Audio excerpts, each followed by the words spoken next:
to today's GEOTOP-A seminar, where the speaker is going to be Francesco Di Giovanni, who's currently at Twitter, soon to be at Cambridge, who's going to be speaking on over-squashing and over-smoothing through the lenses of curvature and multi-particle dynamics. I'm looking forward to your talk, Francesco. Take it away. Thanks a lot for the invitation. I have a slight disclaimer. So I thought a lot about this talk.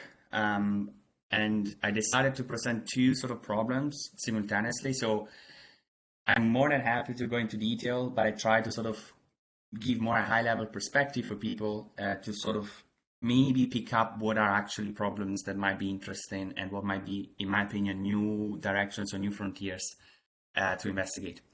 I'll try to see. I'll be talking about these two problems.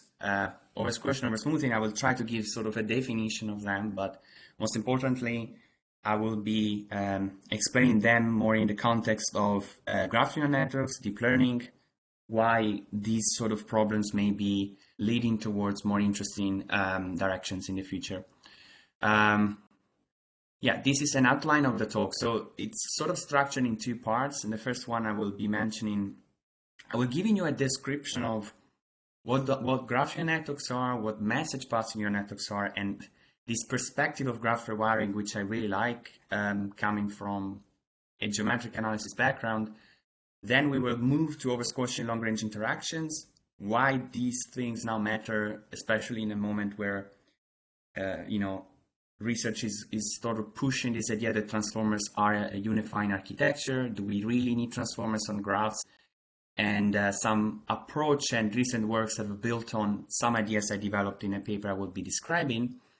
And then in the second part of the talk, I will mention the other problem, which is quote-unquote over-smoothing, but actually trying to describe what a variational framework may look like for graphical networks, and taking inspiration from functional approaches to geometry, to physics, image processing, for example, before deep learning, and then some conclusions and where to go next.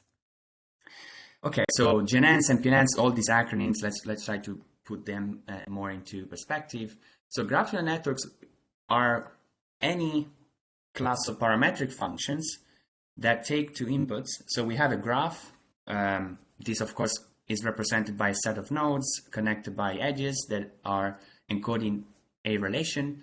And then we have an adjacency matrix A that may be weighted or not, but generally basically describes the existence of an edge. And from, throughout the talk, I will implicitly assume this matrix to be symmetric. And we generally have node-wise features. So basically, we can think of that as a map that associates a d-dimensional vector to any node. We can represent this map with a matrix, of course. We may have edge features as well, but let's not care about those for the time being. So we take this graph structure, we take these node-wise features, and then we have a parametric map that we call graphical network that gives us a prediction. It may be a node-level prediction. So let's say we want to predict the label of a node, red or blue, or it can be a graph-level prediction. We want to predict whether a given graph, let's say a molecule, has anti-cancer property, or we want to have a regression prediction, for example, what is the dipole moment of this molecule, and so on. Now, there is a subclass of graphical networks which are arguably the most studied in literature, which are called message passing neural networks, or I like to be slightly more specific, let's call them local message passing neural networks. And they act like this. So basically, you want to compute the update at a given node U for a given layer or time step T. Now, the way you compute this update, it's given by basically you collect information over your neighbors. And the way you do that is you compute messages based on basically on the features of your neighbors at the previous layer. Then you aggregate them in a permutation invariant way, since there is no canonical ordering on the graph. So this map usually is a sum or a normalized sum. And then you update basically the representation based on this information you've collected on your neighbors and on the state of yourself at the previous layer. Now, if you stack that many transformations or that many layers, you get a local message passing networks of m layers, right? So the key idea again here is the way you collect information is very much dependent on the graph topology, because messages can only travel along edges of the input graph topology. Another way of saying this is that the computational graph used across the architecture coincides with the input graph you're given in the first place. Well, the reason why local message passing networks are so successful is because they are very, very scalable, right? The messages move along the edges, so you can totally leverage the sparsity of the graph, which are generally, of course, not quadratic in the number of nodes. They are sparse, and they work really well. Like on most of the tasks, message passing networks are quite successful, but there are a few limitations or a few problems that have been observed. So I won't touch upon them very much, but let me just briefly mention, for example, the expressive power problem. So this applies to any local message passing network, and it can be phrased as follows. There are classes of graphs that are not isomorphic, but if I don't have distinguishing features on that, meaning I only look at the graph topology, message passing network will not be able to distinguish them from one another. So some people say they're not expressive enough. We can talk about this in detail, but this will not be that much the focus of this talk. There is another effect which is called oversmoothing, which I will define more in detail later, but generally it's the tendency of graphical message passing network to have a performance degradation when we increase the number of layers, which usually coincides with the representation at each node becoming increasingly smoother and similar across the graph. So we lose basically distinguishing power as we stack many, many layers. And then there is the final problem I will be discussing quite in detail in the first part of the talk, which is oversquashing. So this effect was, I guess, in the context of graphical networks, mainly discovered by Alon and Yav. And then in this paper, they sort of provided an empirical characterization, and they said, let's say we have, a tree.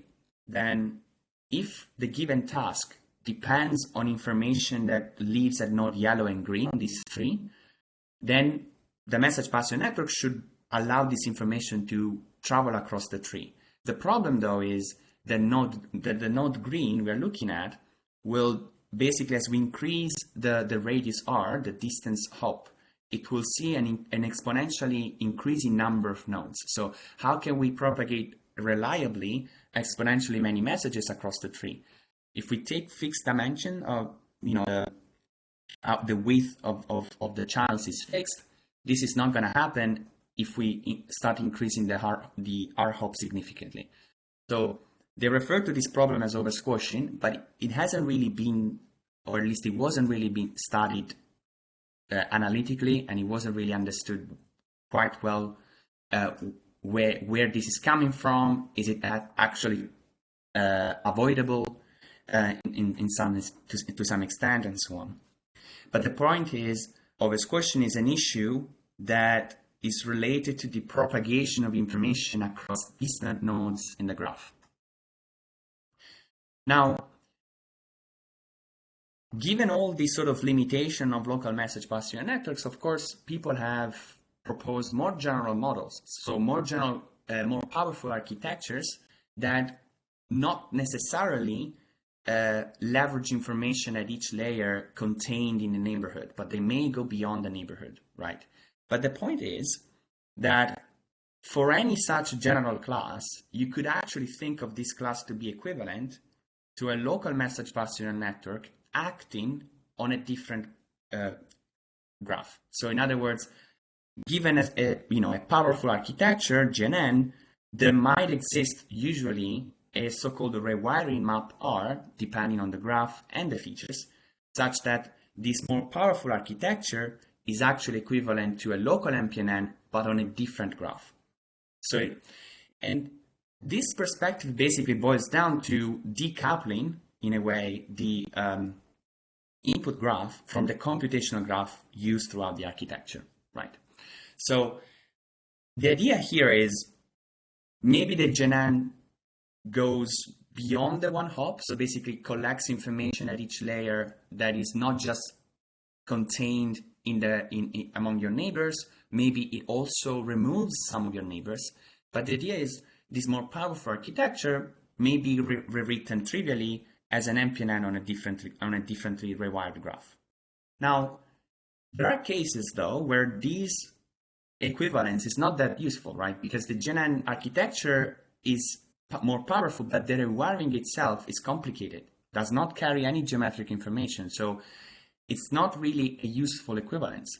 But arguably, almost any paper that has has worked on GNN in the last 3-4 years has only looked at the arrow above. So has only studied how do we make more powerful architectures rather than how do we choose more geometrically sensible or meaningful rewiring operations are such that a local sparse MPNN can actually solve our task better. Now, this is basically the paradigm shift I'm trying to present here, and which is why when we look at this equivalence, instead of focusing on more powerful architectures, we actually focus on more sensible choices for the rewiring. And the idea basically is like, we may preserve sparsity better. So generally, when we look at more powerful architectures, we end up with computational graphs that are much denser. And density means that the model is lower, means that the model is less scalable, and of course, it is more prone to oversmoothing. So basically, the denser the graph, the easier the model will lose performance as we increase the number of layers. And of course, we kind of like I saw before that there are some limitations for MPNNs that are not just a matter of the architecture, like oversquashing, but they originate from the topology that we were given in the first place. So why not starting from the topology and choosing a different sort of operation R that improves somehow the topology? Now,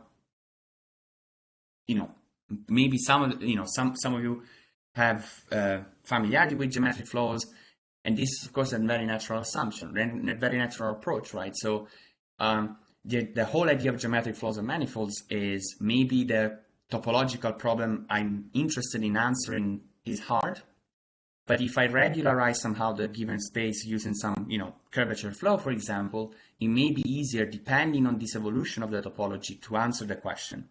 And this is the sort of paradigm shift I'm presenting here, right? So let's now dig into oversquashing and long-range interactions a little bit better. And I'm just gonna grab my phone 1 second. Because, I just wanted to monitor like how am I doing with time, but fine, I think we're okay. So let's talk about oversquashing and long-range interaction. So the purpose of this section is gonna be discussing a paper I worked on that formalized this oversquashing problem better, and it related it to the geometry of the graph, but also trying to give you more an idea of why this problem is becoming particularly relevant here, and particularly relevant in this moment that transformers are becoming so predominant. Right, so remember that message passing neural networks, they can send messages from one node to its neighbors at each layer. So of course, to make sure we can, at least in principle, navigate the whole graph and avoid the problem of underreaching, then in principle, we should have at least as many layers as the graph diameter, right? Okay, that's quite easy. But then we discussed before that, if the graph looks like a tree, for example, it's not gonna be as simple as stacking many layers, because at some point, a given node will no longer be sensitive to the information that lives far away from it, because there's so much of many messages that we need to propagate, we can't do it.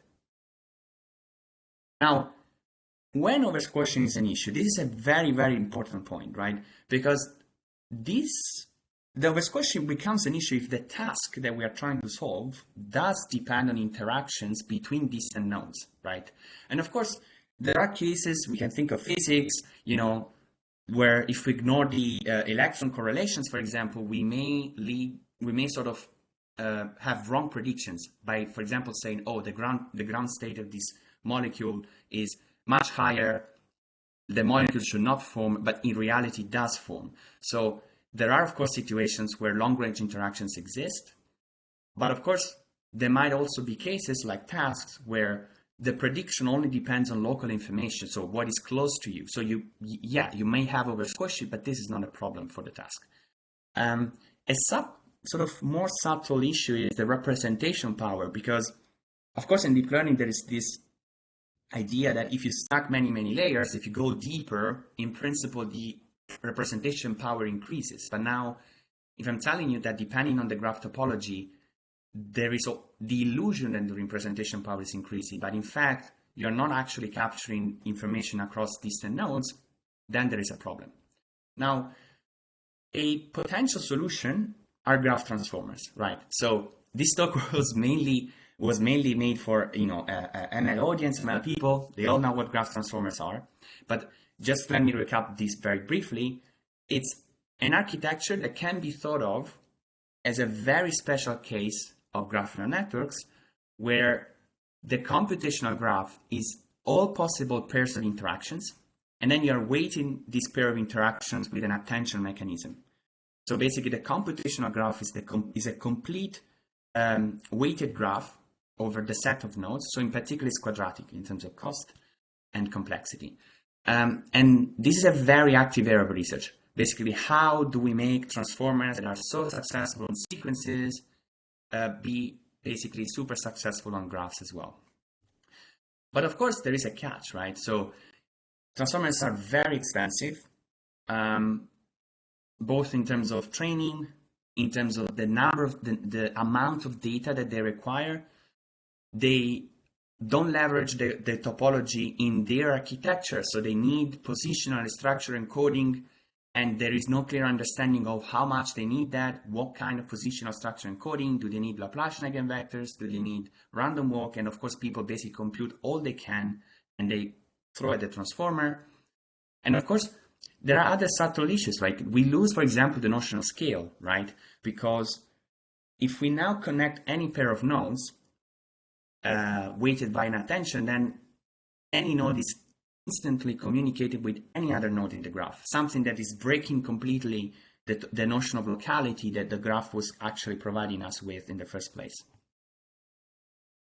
So the sort of long-term goal would be, why not choosing a better, more geometrically principled rewiring operation, so that instead of touching the architecture, we change the computational graph where it needs to be changed and in a sort of smarter way, so that the message passing neural networks can be more powerful, can avoid oversquishing, and therefore sort of improve the task. And some of, next roughly 5 minutes, I'm going to present this paper that, this was joint work, and where we basically formalized much better the oversquishing related to graph curvature. And then it was recognized in the community with like a top 10 paper at this conference, like one of the main conferences in machine learning.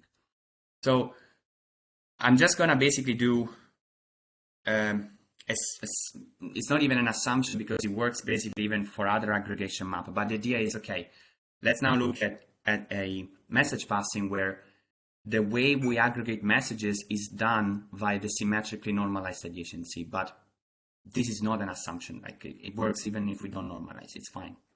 But it's very typical in machine learning architecture and graphs to have a normalized adjacency because it's more stable numerically when training. Then okay, first things first. Let's prove some simple bounds. So the idea is basically let's assume that we have some regularity on the update and message functions, but this is not really an assumption, right? If we make them less regular, they will be less regular for the entire architecture, meaning that you have way more sensitivity, and this is not good.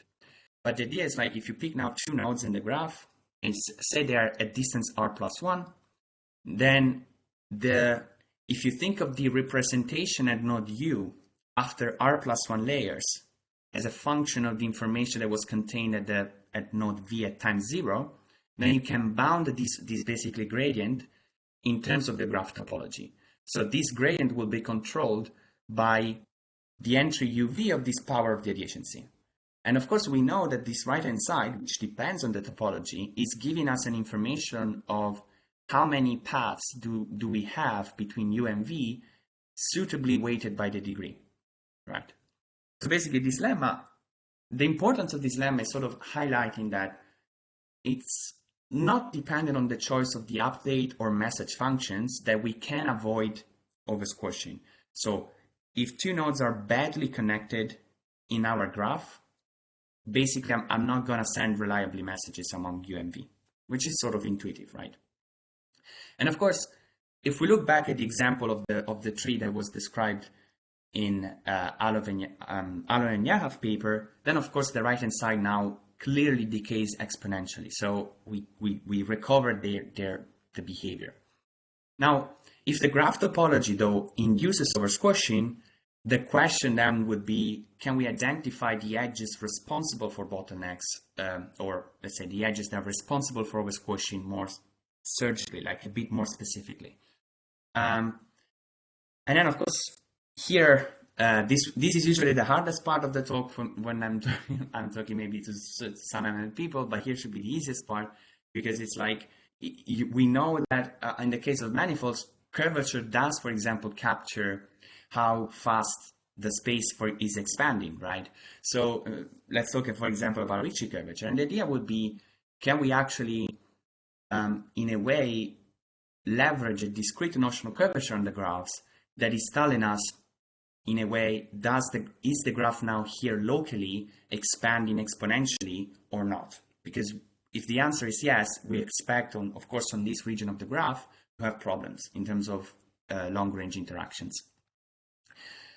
And again, yeah, we have a few, for example, examples for graphs where any sort of reasonable notional curvature should be, for example, negative on trees and positive on cliques. If we think of a curvature, for example, that is defined over the edges of the graph.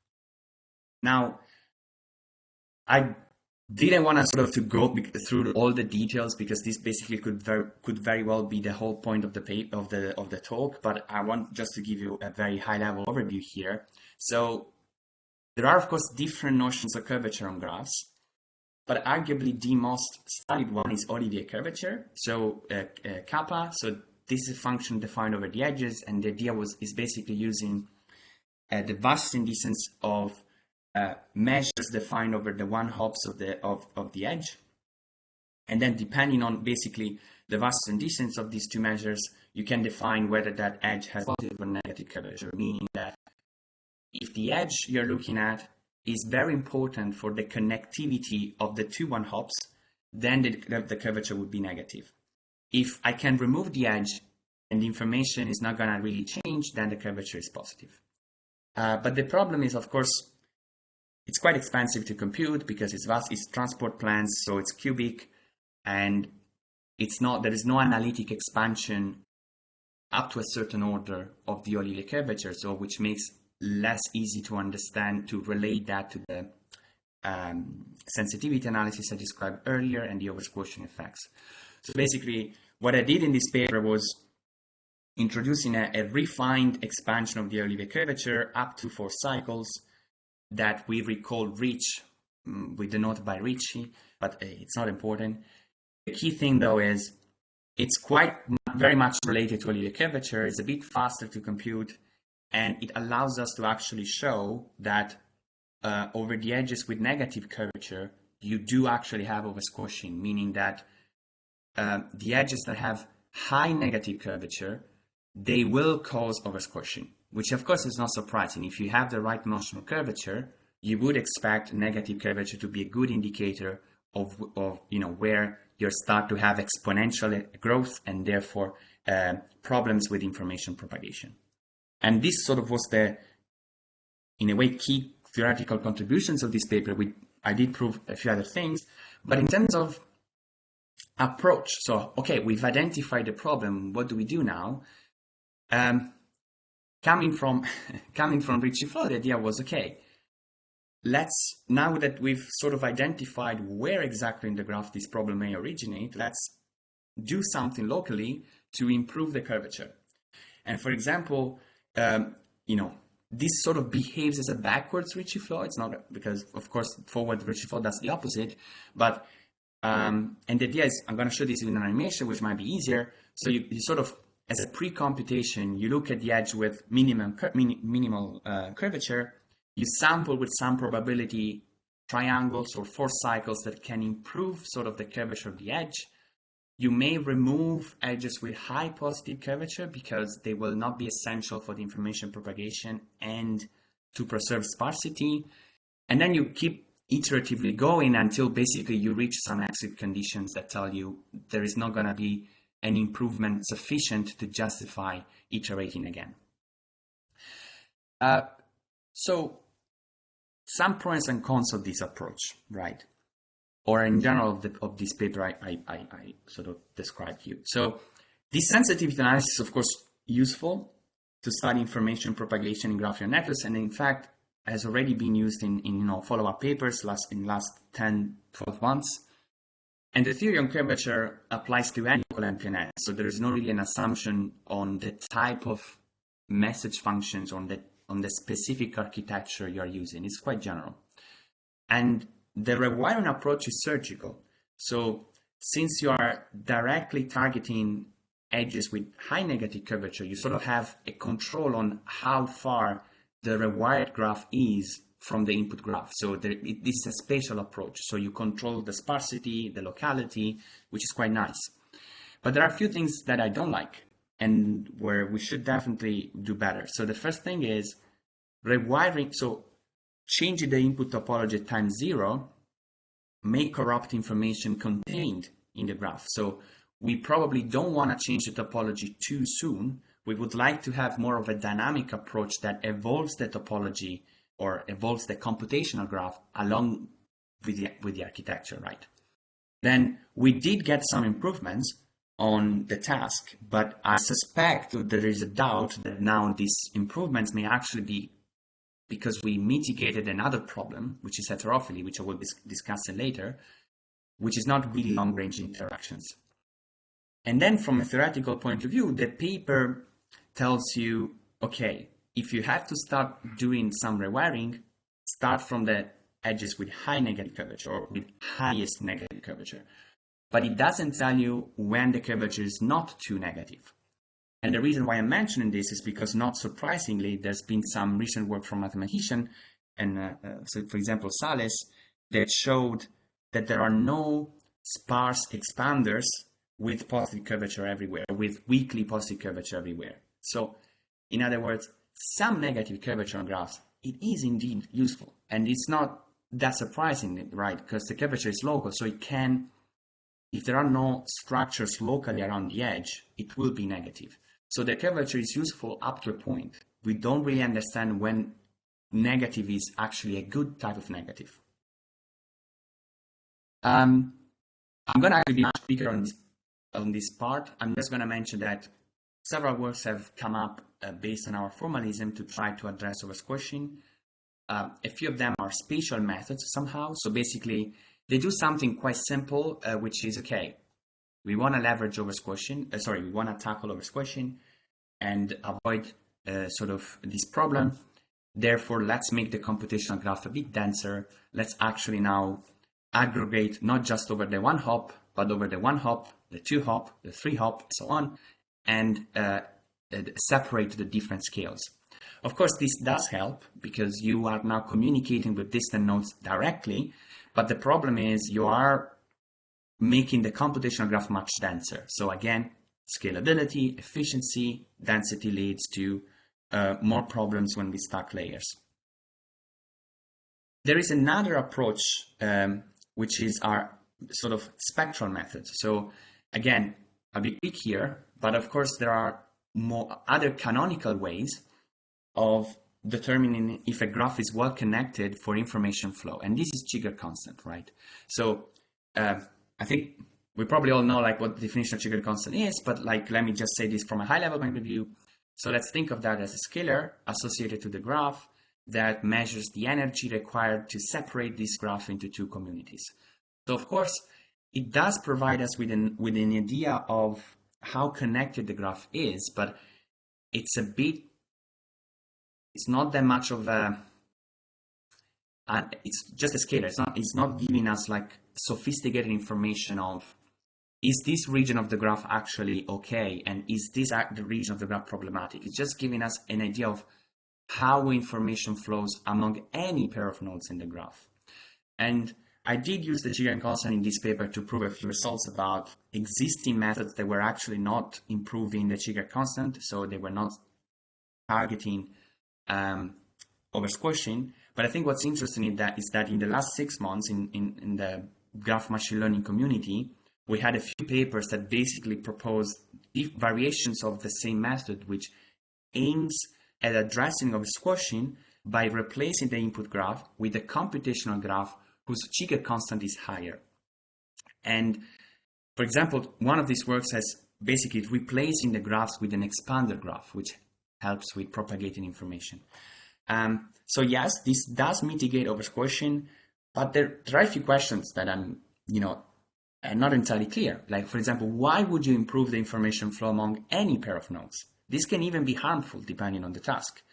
And of course, these are all spectral methods. So we lose any sort of smoothness or closeness between the input graph and the rewired one. We are just do some rewiring from a spectral point of view. So we don't really know what's going on in terms of how does it look in terms of graph edit distance, for example.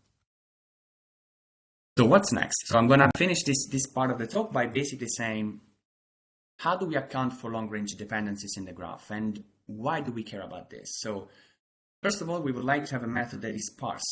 So we want a small computational cost. We want to use local message passing networks. We want to avoid making the graph too connected, both from an efficiency point of view, but also because we want to mitigate over smoothing. Remember, the denser the graph, the more problematic having many layers becomes. And then we would like to have good information flow, but ideally among the nodes in the graph that are important for the task. We don't want to potentially have good information flow among any pair of nodes. So in other words, we would like these rewiring operations to somehow be differentiable. We would like to have a learnable component on that. So the bigger picture is, of course, that, as I was mentioning earlier, this is a paradigm shift. If instead of focusing on new architectures, we focus on the rewiring operations, then we open a few questions that we should address. So what is the expressive power?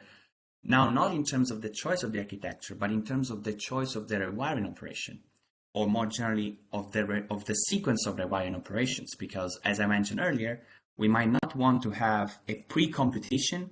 We might want to have a dynamic rewiring where the computational graph changes across each layer dynamically. Of course, we would like to beat graph transformers, particularly on those molecular tasks where we might have long-range interactions. There are other questions more subtle like generalization, but this is in a way a lot of work in progress, but it's mostly a direction we can think of. So, right, I think I might stop here to see if there are like questions. Give you maybe 1 minute, and then I can go on.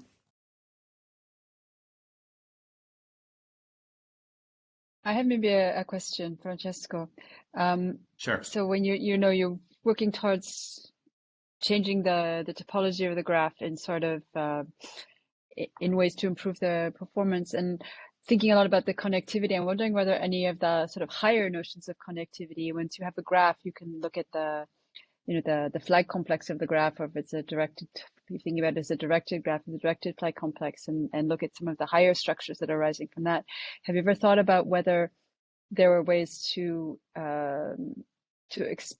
what should I say, optimize what it is you're looking for in terms of that kind of information, or whether that might be an interesting way to approach the problem? Yeah, no, that's a great question. So so that's true. So basically, like, it might be the case that, most of the times where we claim that we do have long range dependencies is because we are looking at the wrong topology somehow. So basically, like, for example, if you have a molecule, then a protein, then we may think that there are long range interactions for the 2D structure, but effectively, if we had access to the 3D domain, we could see that actually there is a folding going on. So it's like there is the problem. So in principle, this is a very active area of research. I mean, I've even worked on something like cellular sheaf theory, where we extended this message passing network on cellular sheaves. Everything, I mean, there is promise that, if we go in higher order in terms of topology, this might help. But there are a few limitations, which I think, unfortunately, are in a way can outweigh the benefits depending on the task, which is efficiency.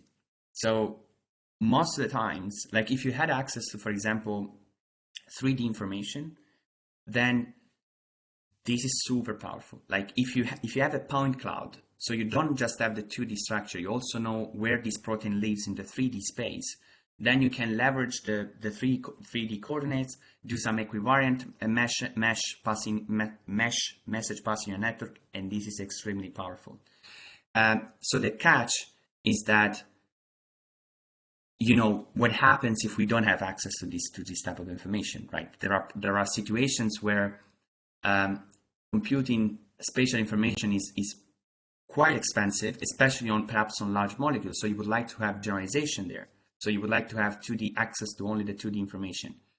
And even if you just look at the 2D information and you go with, like, more like cell complexes and so on, they are not as simple to train over, because the idea is basically that now that you're connecting many things, you are breaking bottlenecks. So you are allowing things to see past, but this becomes usually quite much slower, because basically you are not just sending message over edges. You have to account for ring structures or cliques for constructing your complex.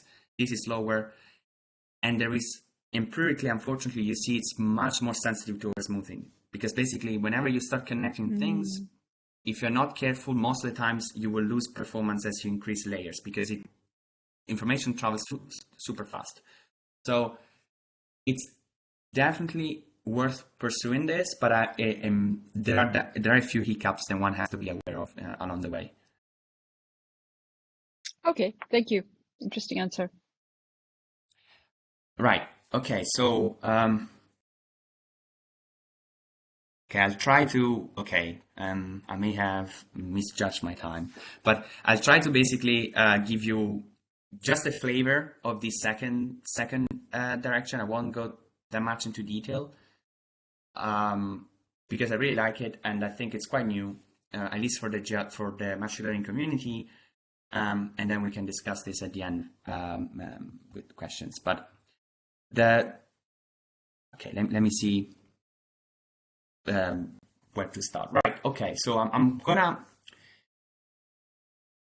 talk about something slightly different here, and the idea is, how do we choose an architecture? How do we choose, let's say, a given graph neural network instance or message passing neural network instance? And the usual approach in the community is, I want to give you an update equation that usually, according to some heuristics, behave well. And so somehow what this work I've done argues, or at least it's a first step towards a new approach, where if we look at physics or like even geometry for we can think about Wasserstein flows, we can think about image processing like Perron-Malik and so on. At some point, it's quite often the case that we like to start from energy functionals rather than the actual differential equations. And this is super true in physics, where it's much easier to write down an energy or a Lagrangian rather than the forces. And so this very same idea is basically the one I started investigating in this work, where I kind of start asking the question, what happens if instead of writing down an update equation for a GNN, we actually parameterize an energy functional, and then we take the gradient flow of this energy functional to be the message passing neural network. So basically, we discretize this gradient flow, and we use that as our architecture for the forward pass.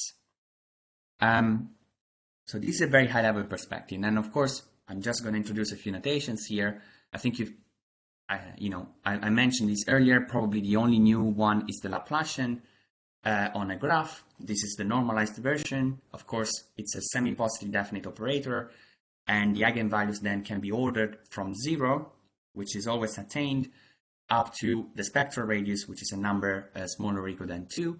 And then these eigenvalues are called frequencies, and we have the eigenvectors, right? And, we can do a lot of things with the graph Laplacian, but perhaps one of the most important quantity is the Dirichlet energy on the graph. So basically, this is measuring for a given signal on the graph, so a function over the vertices, the smoothness of the signal with respect to the graph topology. And so you can think then of the graph frequencies, or again, the eigenvalues of the graph Laplacian, as a way of measuring how smooth a given signal is. So for example, eigenvectors of the Laplacian associated with lowest frequency would be quite smooth over the graph. Eigenvectors associated with high frequency will not be smooth, will be sharp, and change quite significantly from a node to an adjacent one. And of course, we have the prototypical example of gradient flow on graphs is the heat equation, right? So we want to minimize the Dirichlet energy. So we take the gradient flow of this Dirichlet energy, we recover the heat equation on graphs, and of course the Dirichlet energy now is decreasing, and we say that this equation acts as a low pass filtering because, of course, since the Dirichlet energy of the solution is decreasing, it means that the solution is becoming smoother, and in fact, so smoother that if we let the heat equation run for too long, we converge to a stationary state that lives in the kernel of the Laplacian, right? And of course, it's the not surprising message that if we have a low pass dynamics and we let it run for too long, then the features become indistinguishable, right? And of course, we can extend this to signals that have high dimension. And basically, this slide is mostly to emphasize that, in the community and in this talk, I can say channels, feature components, or feature coordinates, these are just the same thing. I'm just using them interchangeably.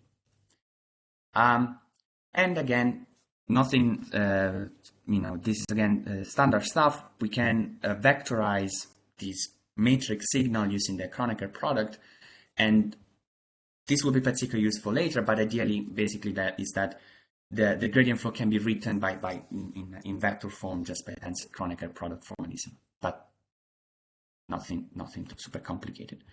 Right, so the sort of task we have at disposal and we can think of somehow is a node classification. So basically we have a subset of the graph that is labeled, and we want to predict labels on a different subset, and we want to use the features, we want to use the graph structure to arrive at such prediction. And there's a terminology here that people now use, which is homophily and heterophily. So homophily means that neighbors usually share the same label. So this problem is sufficiently easy because basically what you need is a smooth process, is a diffusion process, and that acts as a low pass, and this will generally give you a very nice prediction. The hard setting is where you have heteroph, meaning that nodes that are connected by an edge most of the times have different labels. So you don't really want a process that behaves like the heat equation, because if you start averaging information across nodes that actually have different labels, you're gonna get to the wrong prediction.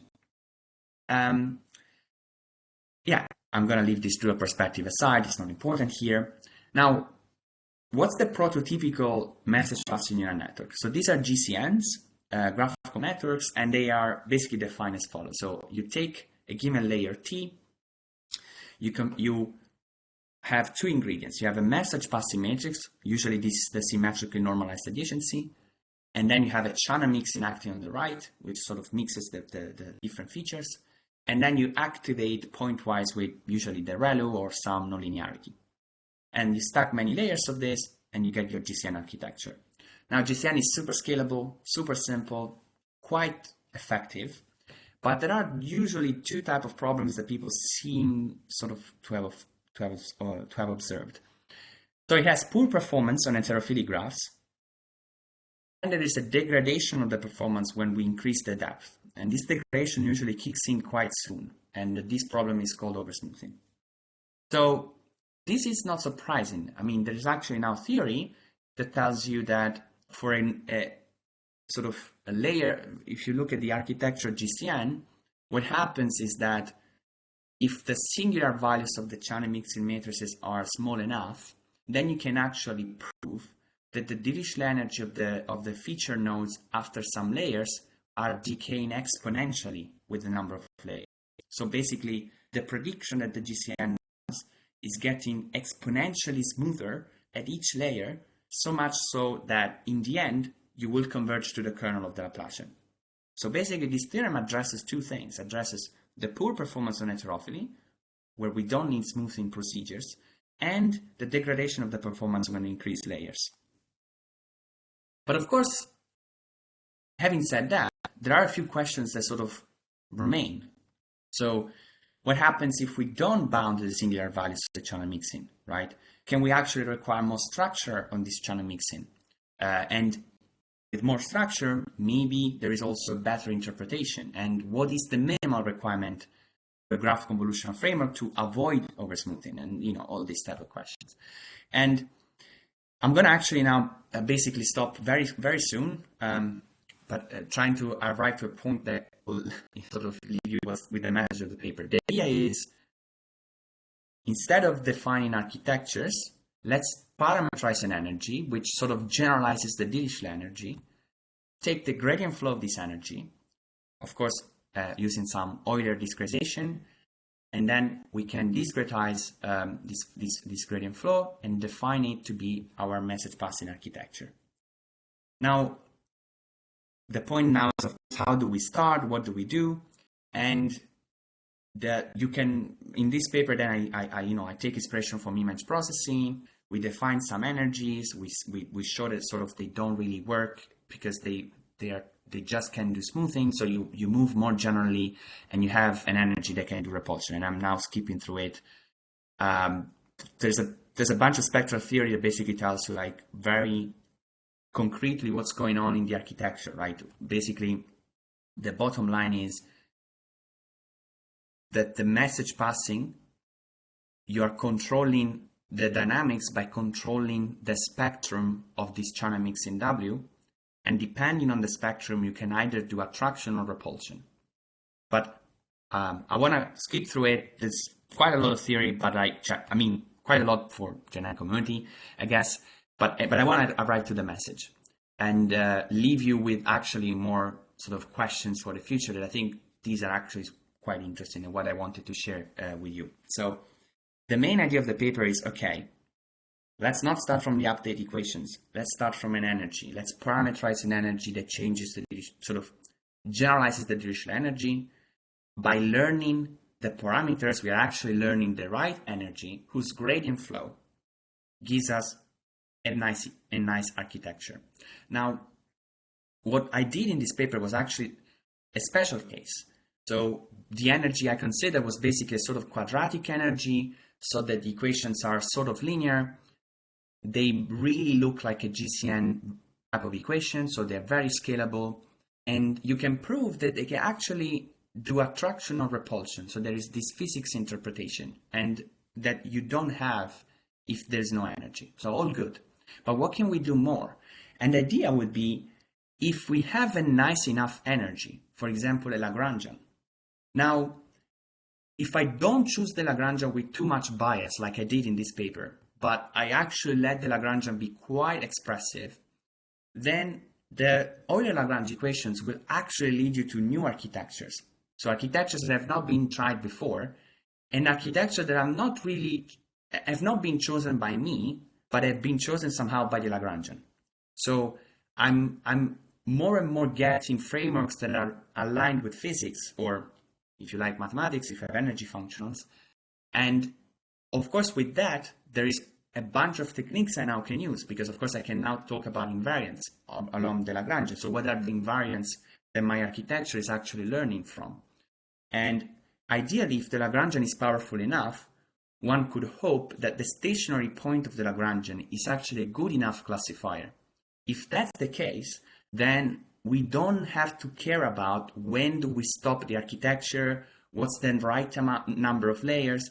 I can basically now use some semi-implicit method, try to get to the stationary point, and now the stationary point is a good enough classifier for my problem. And you know, one can even push this further and ask questions about how to bring. So what if I have a variational framework? Maybe this variational framework can sort of be both in feature, label, and parameter space. So this potentially could lead to actually new learning frameworks that are even beyond the blueprint of deep learning. There's a lot to do here. I think I'm gonna stop here, and I apologize because I know I've rushed a lot towards this in the second part, but I hope at least I gave you a sort of an overview of the paper, which, by the way, I don't think I mentioned so far, but okay, I can paste this in the chat later. Yeah, I can get any question here, and I'm stopping now. Thank you very much, Francesco. That's a lot of, indeed, a lot of material, but really, really interesting to see so much deep mathematics and even physics coming into deep learning these days. Are there any questions for Francesco from the other people? I do have a question. Can you hear me?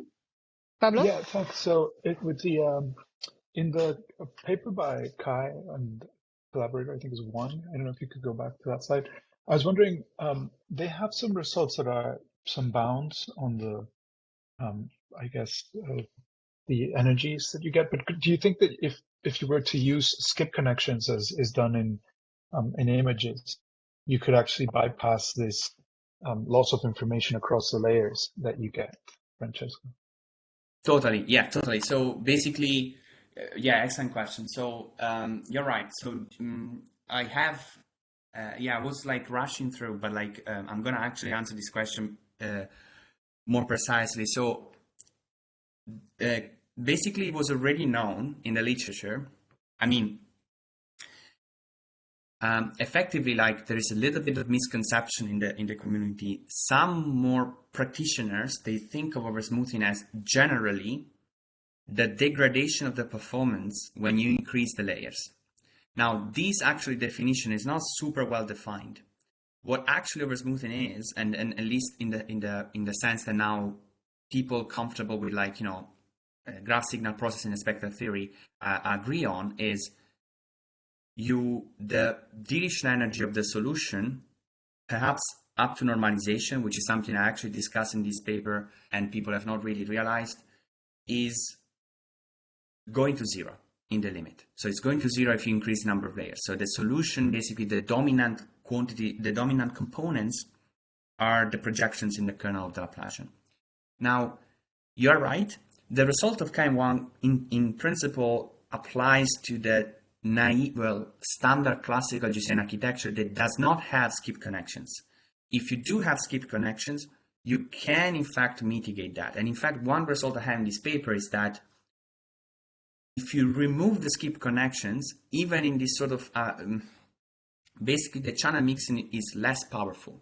But if you add the skip connection, then the channel mixing can also induce repulsion along edges. So you're totally right. Skip connection do help. But there is sort of a catch. So so basically what I prove here, and it's quite tricky. So in this community it's quite tricky because they want theorems that actually says either something positive or something negative. But this theorem is sort of telling right. Both. So it's true that you can have a very simple gradient flow framework that can avoid oversmoothing in the sense that it can for example, enhance the high frequency more than the low frequency. And this is done thanks to the skip connection. However, what this theorem is also telling you is that a skip connection with GCN can only do two things. Either it oversmooths or it over separates. There is no way of sitting in between.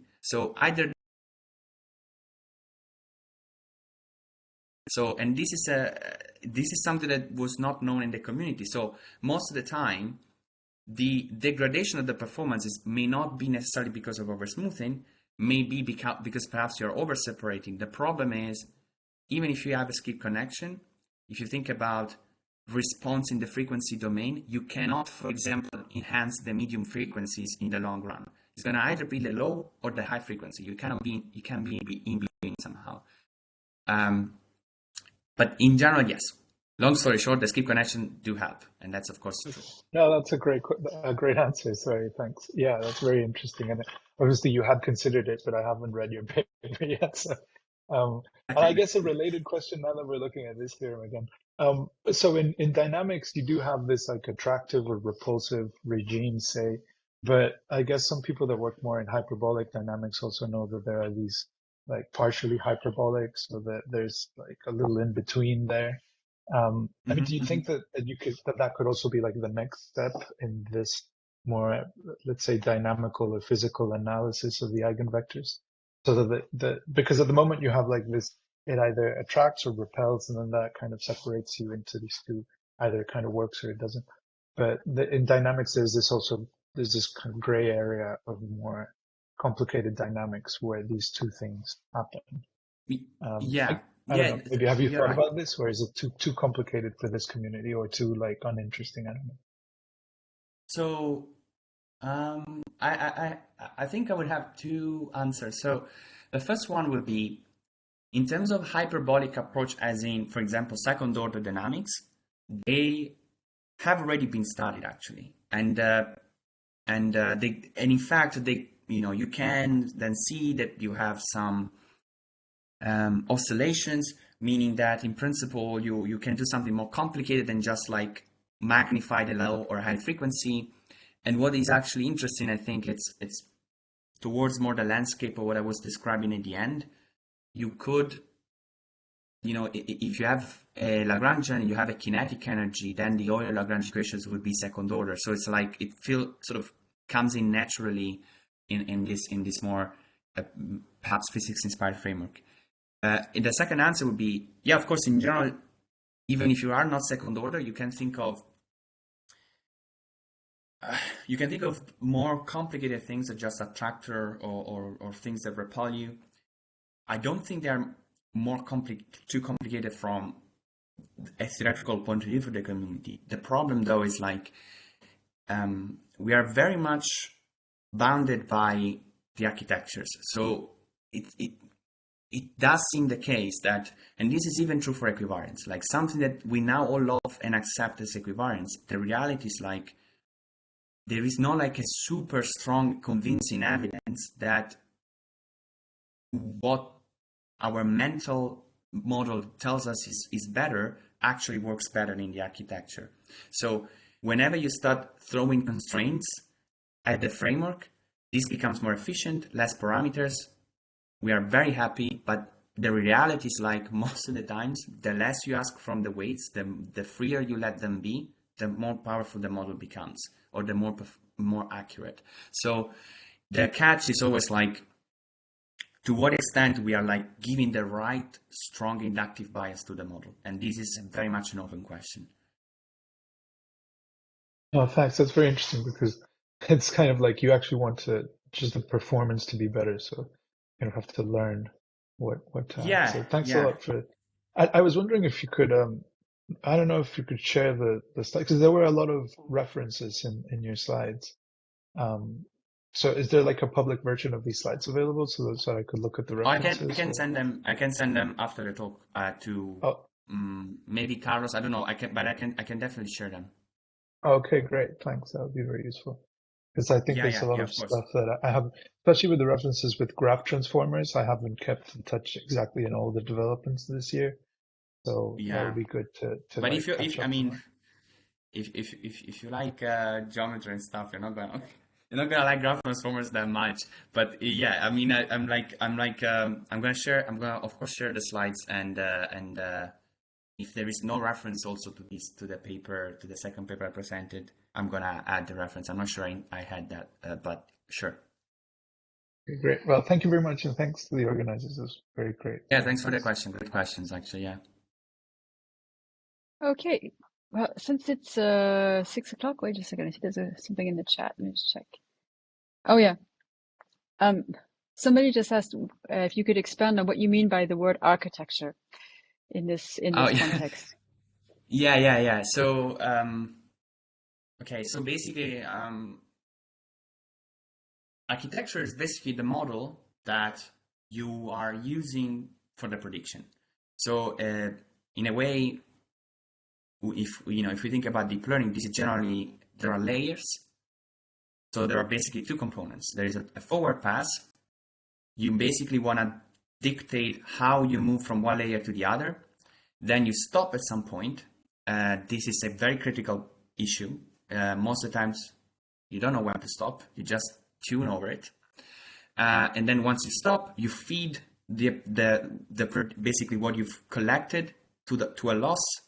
You update the parameters via backpropagation, meaning that you take gradient descent of the loss, you update the parameters, and then you run again the forward and keep going. So basically, from a dynamical system point of view, the architecture is you can think of that as the choice of the differential equation. What's the differential equation that is propagating basically is moving you forward, right? So GCN is a sort of more general heat equation and so on, but yeah. Okay, thank you very much, Francesco, for this really interesting talk full of lots of deeper and fascinating results. And yeah, thank you to everyone for participating, and we'll see you next time, next semester. Have a good end of the year. Bye-bye. Yeah, sure. Thanks a lot.